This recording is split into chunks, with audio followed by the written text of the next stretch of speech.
عمر النبي عليه الصلاة والسلام بلغ 20 عام او 25 سنة. عرض عليه ابو طالب عرض، قال له يا محمد ايش رايك؟ انت الحين تشتغل في تجارتي وتجارتي بسيطة، انا ودي اطورك شوي، اغير تجارتك الى ما هو اوسع واكبر. ما رأيك ان تعمل مع خديجة؟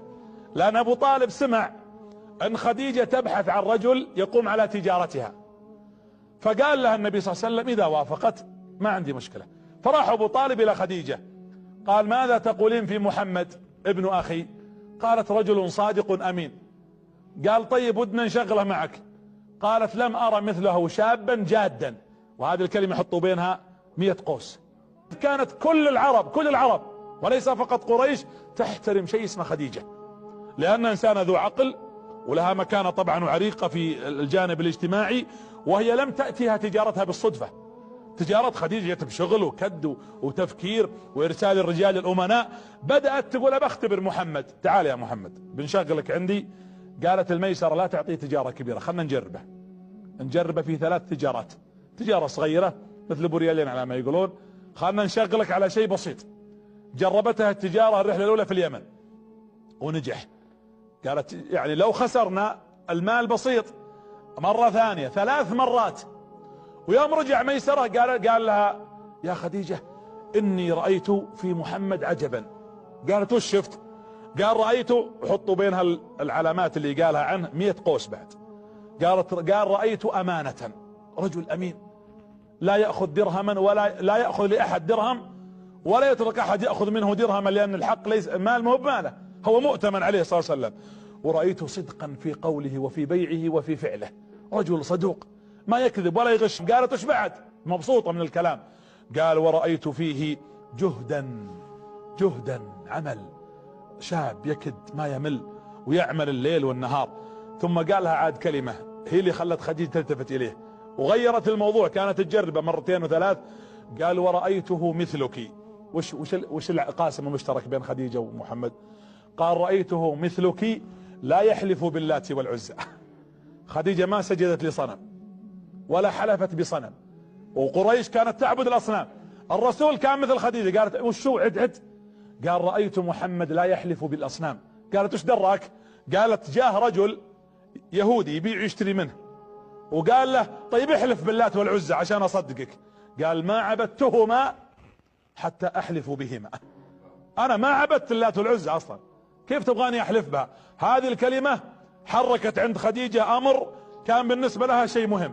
قالت يا ميسرة نادي لي محمد. يوم جاء الرسول صلى الله عليه وسلم قالت خديجة يا محمد الان انا جربتك، ابغى ارسلك في اكبر تجارة لي، وهذه التجارة كانت في الشام.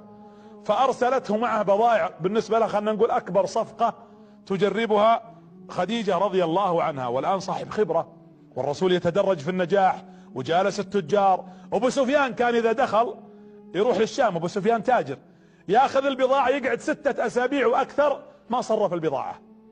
فقالت الميسرة تعال ابغاك ترقب محمد، الحين لا تناظره في التجارة، خلاص حنا عرفنا انه صادق وامين وانه صاحب جهد، ابغاك تناظر لي احوال هالرجال وش عنده. ليش تدرون شو السبب؟ خديجة شافت رؤيا قبل ان يعمل معها النبي صلى الله عليه وسلم، شافت في المنام رؤيا ان القمر او الشمس يدخل في بيتها، وراحت عبرت الرؤيا عند ابن عمها ورقة بن نوفل. فلما قالت لها الكلام قالت ان صحت رؤيتك وصدقت فان نبي اخر الزمان سيكون في بيتك. تقول فكتمت سكت، لاني دريت الان انه بيجيني شخص نبي اخر الزمان سيكون لي في ارتباط، لكن ما ادري هو ارتباط تجاري، هو ارتباط جيرة، هو ارتباط عمل. تقول فكنت اشعر ان النبي هو هذا الرجل محمد، لكنها ما علمت. ثم ارسلت ميسرة يتابع النبي صلى الله عليه وعلى آله واصحابه وسلم، وهو يتابعه في الطريق. لما رجع قال لها يا خديجة رأيت من محمد أعجب مما رأيت في الرحلات الأولى. قالت وش رأيت؟ قال رأيت 3 أشياء. الشيء الأول منذ أن خرجنا من هنا من مكة لين وصلنا الشام فيه سحابة غيم فوق محمد تمشي لين وصلنا ولين رجعنا في الشمس تظلله. وقلت بختبره، يقول انا قلت يمكن هالسحابة ما هي بله، شلون بيختبره؟ جاء ميسرة للرسول قال يا محمد تسابقني؟ بتسابق انا وياك. يقول بشوف، يقول وانا اركض واناظر، يقول السحابة تروح فوق معه حتى هو يركض، اذا ركض اسرعت السحابة تظلل النبي صلى الله عليه وسلم. الان خديجة جالسة تركب الموضوع على الرؤيا.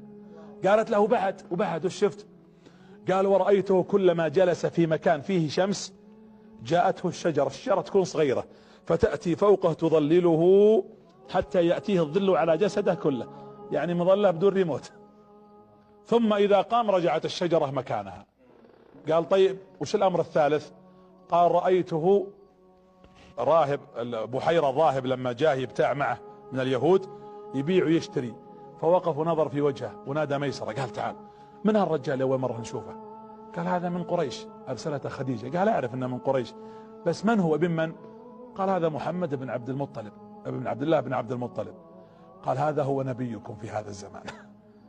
هذا يقوله بحيرة الراهب، يقول ان صدقت فراستي فحنا قرينا في الكتب عندنا في التوراة والإنجيل أن نبيكم هذه صفاته. ويوم علم خديجة بهذا الخبر طلبت من ميسرة أن يسكت. الغريبة أن ميسرة في التاريخ لم أجد له قصة تذكر إلا هذا الموقف بس. النبي الآن شوفوا رسول الآن يخطط، ترى الآن ما هو بنبي، ترى إلى الآن لم تأتي معجزة خارقة، فتغيرت الأحداث. شوفوا التدرج كيف الله يعد النبي صلى الله عليه وآله وسلم. هنا النبي عليه الصلاة والسلام صبر وتعلم من هذه الحياة، نجح، الآن مهيئ للرسالة. باقي حاجة واحدة ويستكمل الإعداد. تونا أساس نطلعك نبي لابد تمر على كل واقع الحياة الاجتماعية. باقي العائلة، باقي الزواج، انت ما تزوجت يا محمد، لازم نهيئك.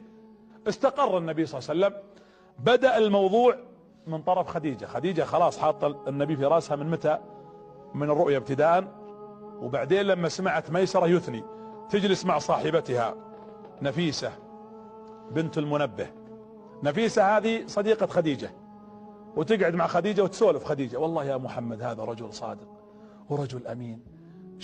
شوفوا الإعجاب، لكن إعجاب راقي. فقالت لها خديجة هذا محمد أعجبني، رجل صادق ورجل أمين، وبعدين رجل مبروك، يده حلوة، يبيع الحاجة تجيني ضعف أضعافها، ويروح في بضاعتي في الشام يقعدون التجار 6 أسابيع وشهرين وثلاثة وهو خلصت البضاعة قبل يدخل الشام. الرسول باع البضاعة في الطريق من بركته عليه الصلاة والسلام. قالت نفيسة لعلك تريدينه زوج. قالت والله أريده زوج إذا سيقبلني. قالت تبيني أقول له شيء؟ قالت أخبريه، قولي له بس لا تقولي أنا أرسلتك. قالت اتركي الموضوع علي. وراحت نفيسة عاقلة وجت عند النبي صلى الله عليه وسلم. قالت كيف حالك يا محمد؟ قال بخير. قالت ليش ما تزوجت حتى الآن؟ الرسول ما بعد صار نبي، محمد الإنسان. قال أنا رجل فقير ولا عندي مال. قالت طيب لو لقيت لك واحدة عندها فلوس وممكن تتزوج. قال من هي؟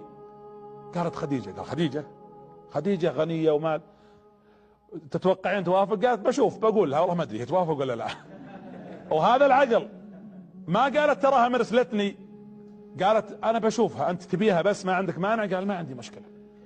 قال سأذهب، قالت سأذهب لها وبعرض عليها الامر وهي مرتبة الموضوع. فقالت وافق محمد، ثم تزوج النبي صلى الله عليه وسلم.